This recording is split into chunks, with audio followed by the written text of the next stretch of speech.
Assalamualaikum Pak Ustadz. Waalaikumsalam warahmatullahi wabarakatuh. Nama aku Desi. Saya kan ngejalanin rumah tangga 5 tahun ya.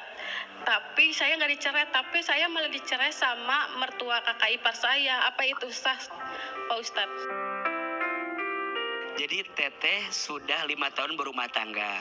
Iya, Sama suami sekarang bareng atau pisah?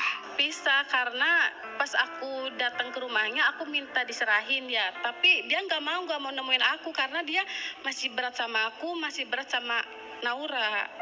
Anak, suami udah berapa lama nggak ketemu dengan Teteh? 2 tahun.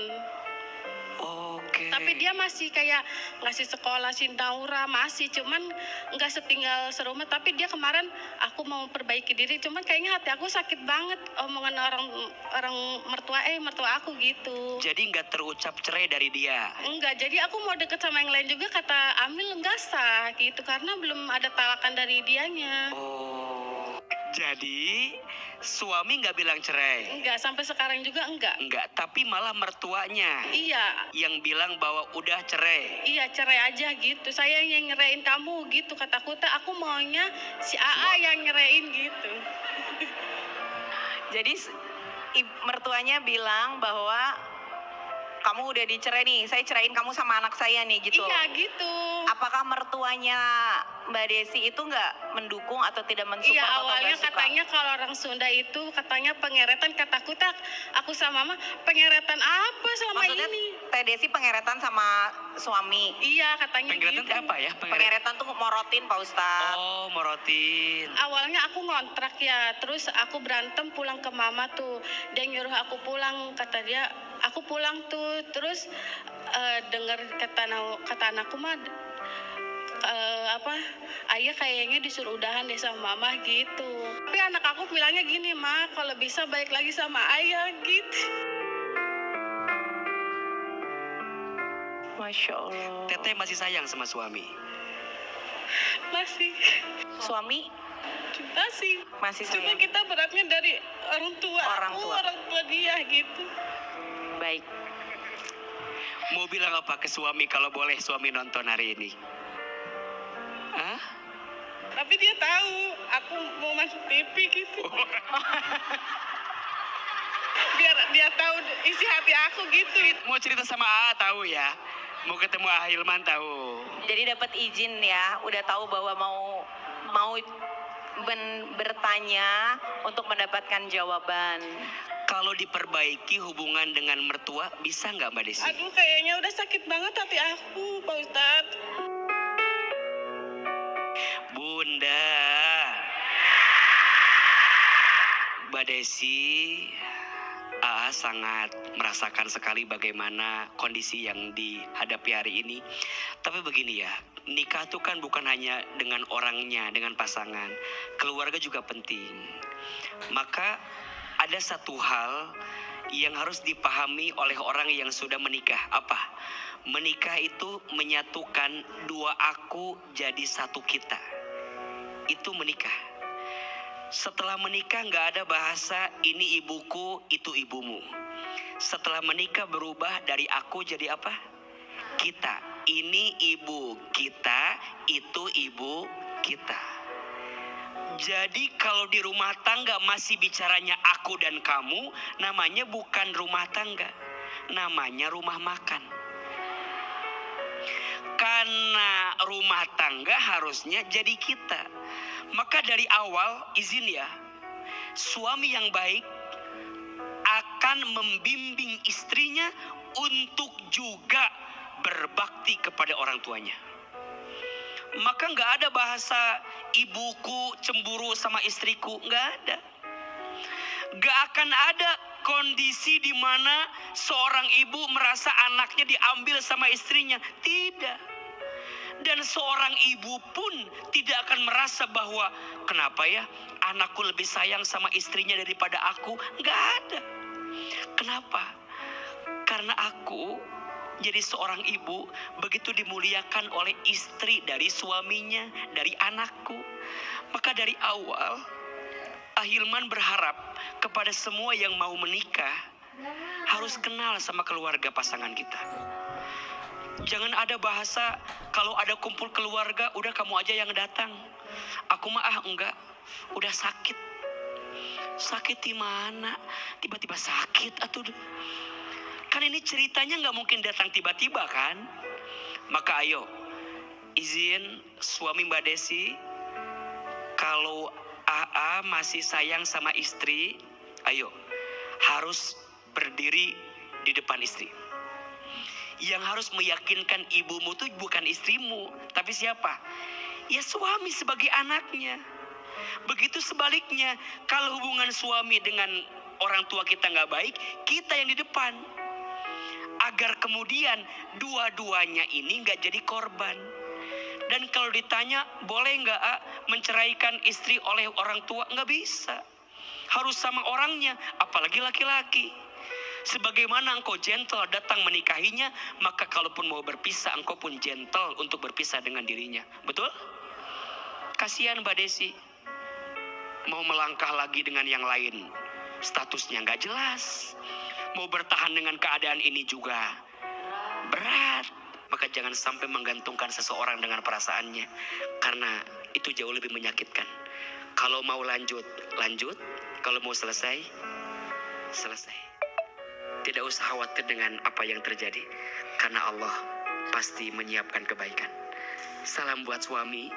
Semoga masih ada pembelaan dari suami tentang semua ini.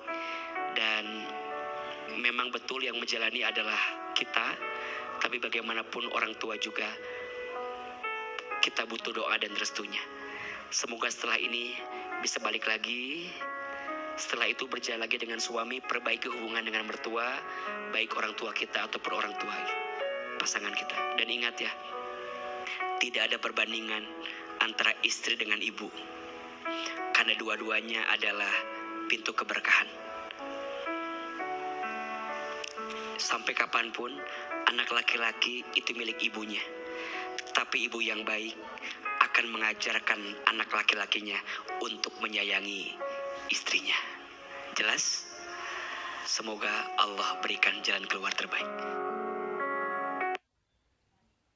Silakan. Assalamualaikum warahmatullahi wabarakatuh. Waalaikumsalam warahmatullahi wabarakatuh. Perkenalkan Ustadz, nama saya Natia. Saya sudah mencoba untuk berkuat hati, berkuat diri, tetapi saya belum menemukan jawaban. Saya pernah menjalin hubungan selama 5 tahun dengan calon suami saya. Saat itu calon suami saya mengatakan bahwasanya ibunya sudah meninggal dunia.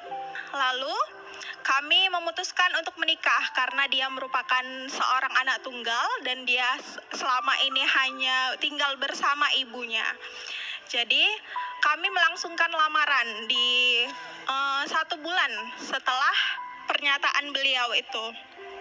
Setelah 1 bulan kami melangsungkan lamaran dan dia juga hanya membawa pamannya pada saat lamaran.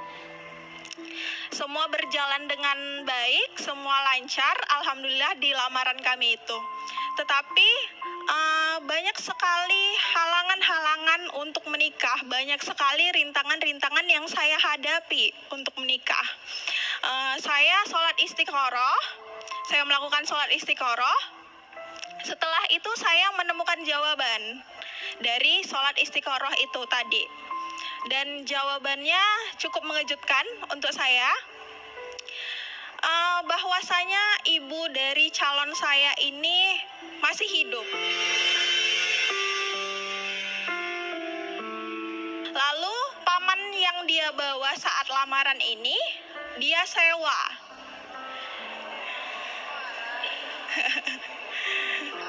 Dan itu merupakan tukang rongsok yang sering keliling di daerah dia itu. Di situ saya cukup hancur, saya tidak bisa berkata-kata lagi. 5 tahun yang saya jalani dengan dia seperti sia-sia. Saya nggak ngerti kalau hidup saya bisa sedrama itu gitu, Ustadz. Hati saya juga bertanya-tanya, saya dilema antara hati dan logika itu tidak selaras, Ustadz. Hati saya mengatakan bahwasanya pasangan saya itu baik, yang saya jalani selama 5 tahun, tetapi logika saya menolak itu semua, dikarenakan kenyataan-kenyataan yang sudah saya terima. Dan saya saat itu sudah melakukan foto priwed dan segala prosesi pernikahan itu. Jadi pertanyaannya Ustadz, apa saya terlalu bodoh karena percaya dengan kata-kata dia? Dan apa saya sedang dihukum oleh Allah karena dosa-dosa saya? Setelah tahu bahwa dia melakukan kebohongan seperti itu, apa yang dia lakukan untuk meyakinkan Mbak Natia? Dia tidak ada sama sekali meyakinkan saya, dia hilang begitu saja. Jadi sudah berapa lama dia menghilang?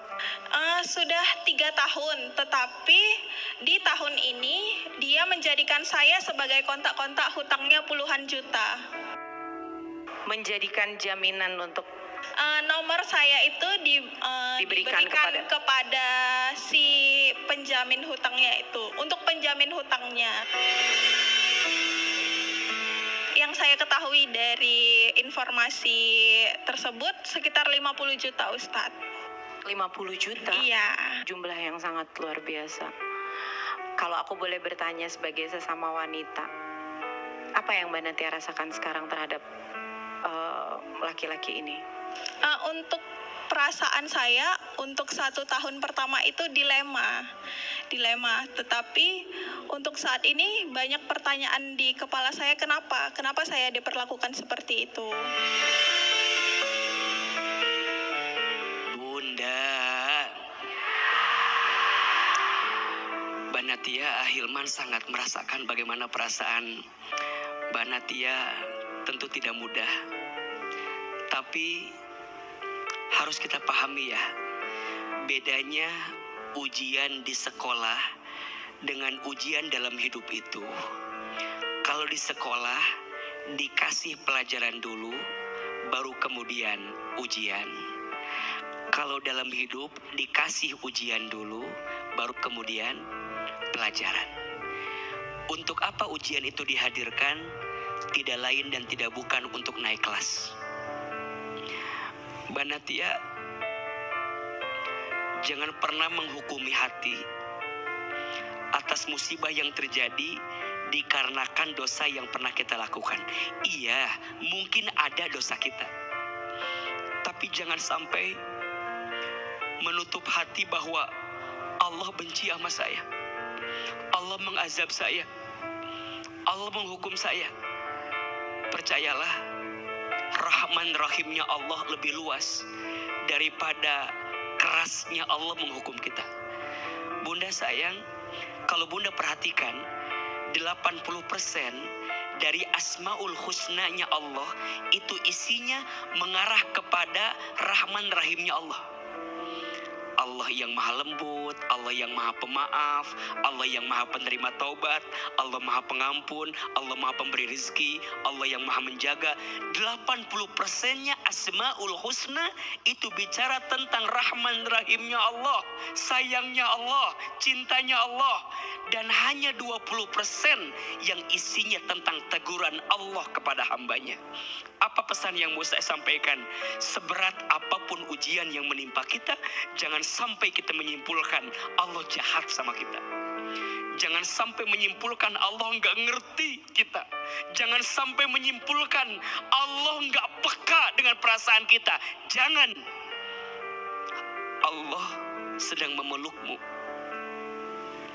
Allah sedang mencintaimu. Lebih baik Allah sakiti hatimu saat ini.